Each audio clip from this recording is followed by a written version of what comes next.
Отан қорғау ол азаматтық парыз. Ел тыныштығын сақтауға зор үлес қосып, өмірінің 30 жылдан астам уақытын құқық қорғау саласына арнаған Дәулет Әмірханұлы замандас бағдарламасының бүгінгі кейіпкері. Осы бір ерекше тұлға бүгінгі таңда 60-қа келсе де, спортпен әлі күнге дейін жолдас болып жүр. Өйткені бұл оның өмірлік серігі.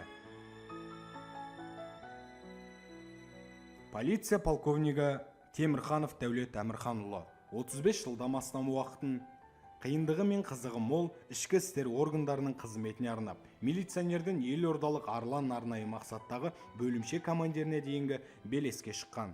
Қазақстан Республикасының ішкі істер министрлігінің құрметті қызметкері, көптеген марапаттың иесі. Республикалық қоян-қолтық ұрыс федерациясының вице-президенті, халықаралық дәрежедегі төреші.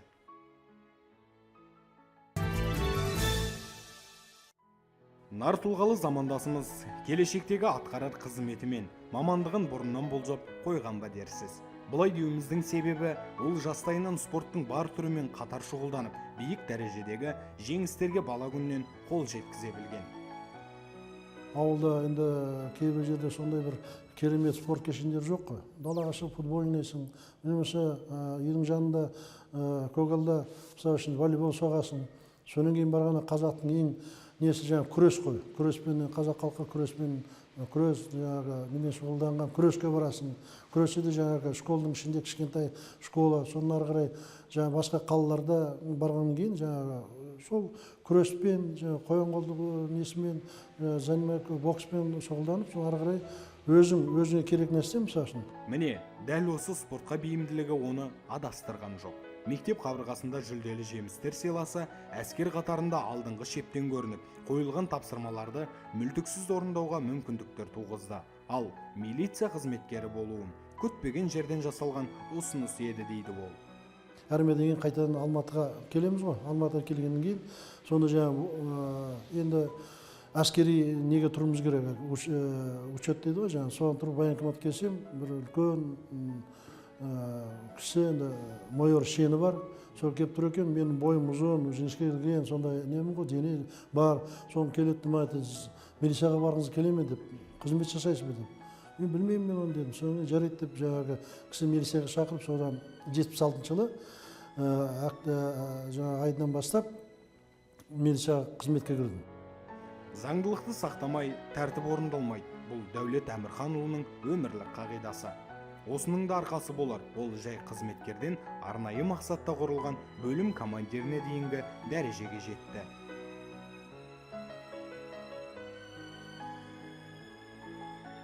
Үкіметтің қаулысымен арнайы мақсаттағы бөлім құрылу керек болды. Соған құрылу керек болғанда жаңағы құруға енді сондай үлкен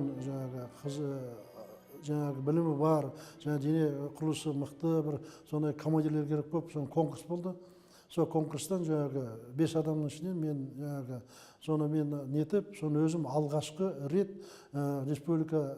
Қазақстан республика бойынша бірінші жаңағы нені спец жаңағы арнайы мақсатта бөлімді құрудың негізгі қалаушы өзім мен болып санаймын. Атынан шығып тұрғандай бөлім аса қауіпті қылмыстардың бетін қайтаруға арналып құралған. Сондықтан да қиындық пен қауіп қатар жүреді. Ал бұзақыларды ауыздықтау оңай шаруа еместігі баршаға мәлім. Арнайы мақсаттағы бөлім, оны құру, оның жаңағы мақсаты қойылған. Бұл жаңағы өте қауіпті қаруланған қылмыскерлермен жұмыс жасау. Олардың да мысалы үшін қарулары бар, олардың да жаңағы өздерінің қимылдары бөлек.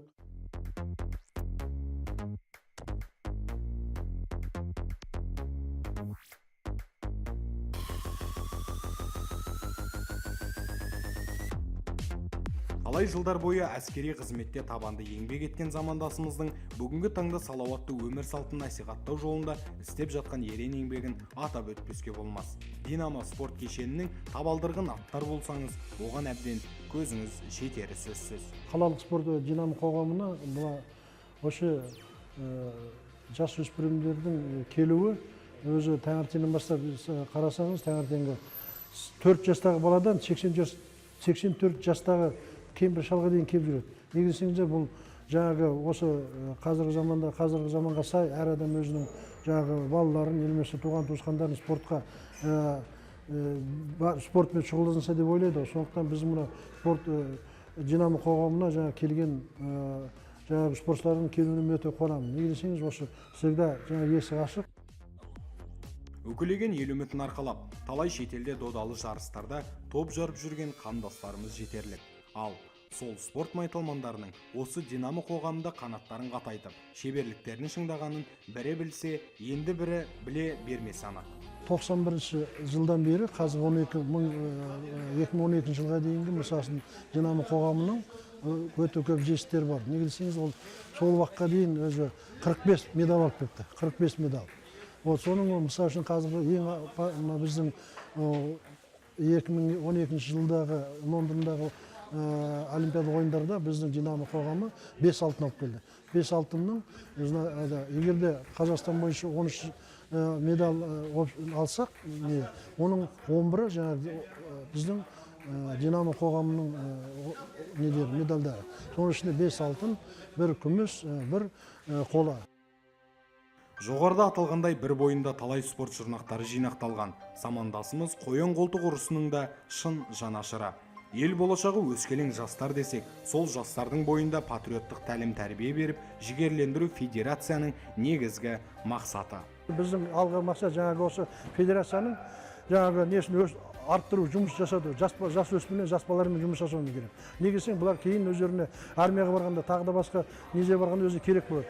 Сондықтан біз жасөспірімнен бастап жұмыс жасаймыз. Зал толған спортшы жастар бұл әрине қоғамның қоян қолтық ұрысына деген қызығушылығын аңғартады. Ал мына төсбелгі мен марапаттар дәл осындай талмай еңбектенген шеберлеріміздің жетістігі. Әлем елдері арасында өткізілетін жарыстарда алдыңғы орындардан көрінуіміз көңілге қуаныш ұялатары хақ. Бұл әрине Дәулет Әмірханұлы секілді спорт жанашырларының арқасында. Жетістіктер өте көп деп айтамын. Біздің Қазақстан вообще жаңағы әлемнің арасында где-то бір екінші орында осы қоян қолтықтан. Егер бірінші орын Ресей халқы болса, екінші орын Қазақстан. Одан кейін жаңағы өзбек халқы, басқа халықтар. Біз енді жаңағы қоян қолтық ұрысынан бізде 5 чемпион, әлем чемпионы бар. 5 әлем чемпионы. Бұның өзі жаңағы айтады, біздің Қазақстанның сондай керемет жаңағы осы қоян қолтық ұрысынан жоғарғы дәрежеде жұмыс жастармен, басқа нелермен жұмыс жасағанын көрсетеді.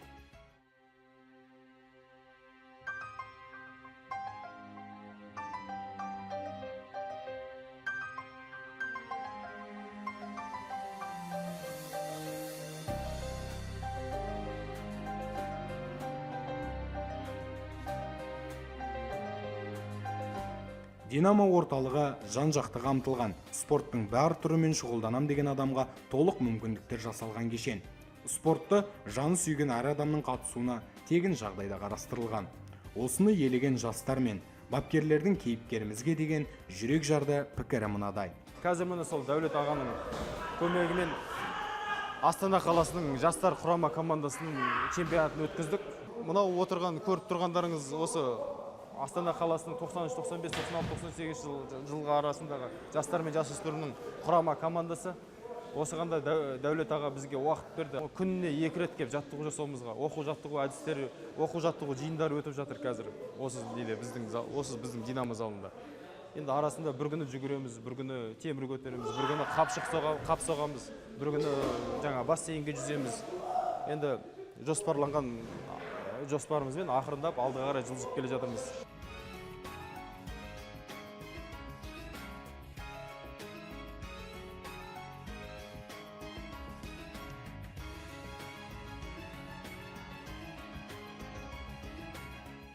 Көк туымызды әуеде қалықтатып, ұлт намысын қорғауда ерен еңбегімен көзге түсіп жүрген саңлақтарымыз жетерлік. Бола бермек. Ал бағдарлама барысында Дәулет Әмірханұлының ұрпағымыздың асқақ рухты, көркем қылықты, білімді де білікті болып жетілуіне өз тарапынан мүмкіндігі жеткенше ат салысып жүргендігінің куәсі болдық. Додалы жарыстарда топ жарар күндер таусылмасын.